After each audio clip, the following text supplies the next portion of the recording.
we decided to start the first induction in January. How it works is this: you'd start taking something called Clomid. As clomiphene is the generic name. So for me, I've been given this. So you take this Clomid or this one. Just the pharmacy didn't have Clomid this time. Clomiphene is the generic name. Clomid is just a brand name, but lots of people know it as Clomid. So you take Clomid twice a day. In my case, you have to be prescribed it under a doctor. You can't just go get it yourself. She prescribed me this to take twice a day, every day, for 5 days from day 3 of my cycle. Now, day 3 of my cycle is the 3rd day of bleeding. Some people take it any time between the 3rd day and the 5th day, or the 3rd day and the 7th day of your cycle, you start taking the Clomid.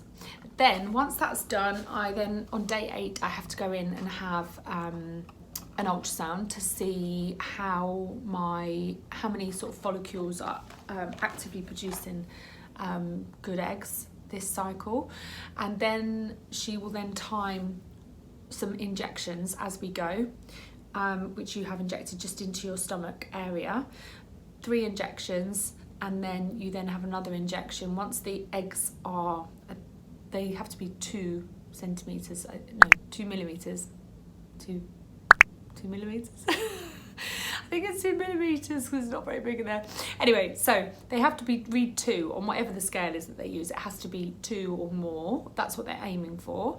2 to 2.2, something like this is a good size for the egg to then be released. So rather than allowing your body to just release the egg itself, it's just helping you. So it's helping you to produce good eggs, big eggs, and then helping you to release it in a controlled way so that you can be really accurate about when is the best time to conceive.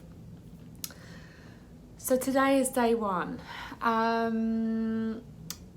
but it's day 1 of cycle 2.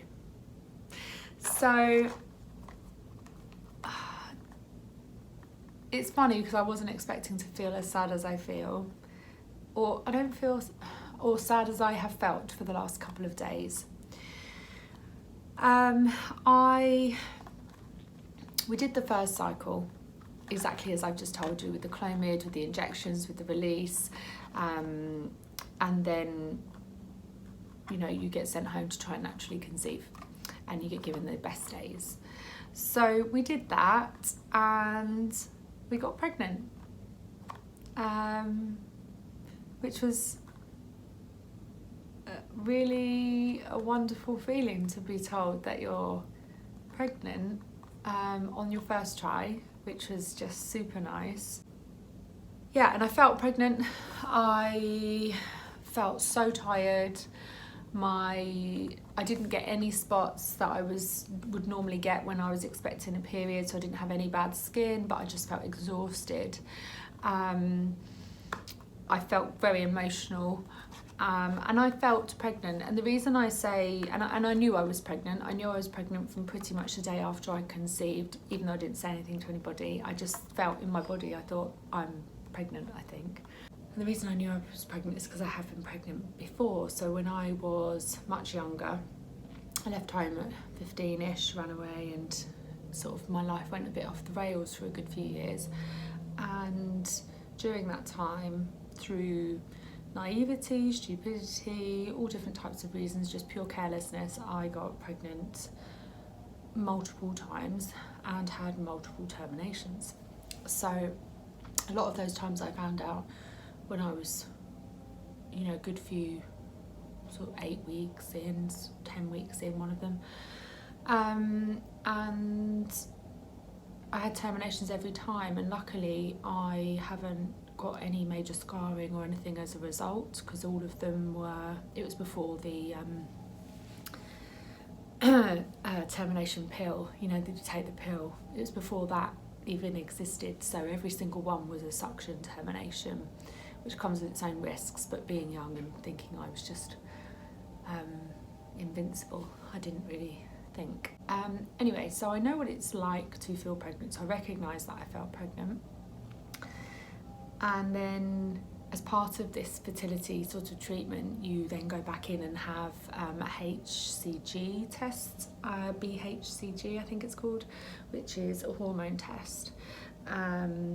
So rather than just doing a home pregnancy test, it's a definitive, it's from your blood, and the blood results came back and it said I was 3 weeks pregnant. So that was really wonderful news, and we both started to get really excited. And although you shouldn't get carried away, it's really hard not to. We didn't go around telling loads of people or anything, but just, you know, between ourselves and a couple of very close people, we were excited. Anyway, so I had a miscarriage 3 days ago, about a week after I found out I was pregnant. So it was still very early, I was still only 4 weeks pregnant, but still, I was much more sad than I thought I would be. Yeah, I felt sad, felt disappointed, and I'm part of a women's group that I meet with once a week, and one of the ladies summed it up beautifully. She said, Emma, where there's hope, there's disappointment when that hope disappears. She said, and even if that hope is only just for a short period of time, during that period of time you had a lot of hope. So then when the hope disappears comes the other emotion. So that made sense to me. But I then checked with the doctor. I had another blood test to confirm that I was no longer pregnant, which I wasn't. And I'd done a load of home tests at home. When I found out I was pregnant, I did 3 home tests at home just to check I was positively pregnant, which I was.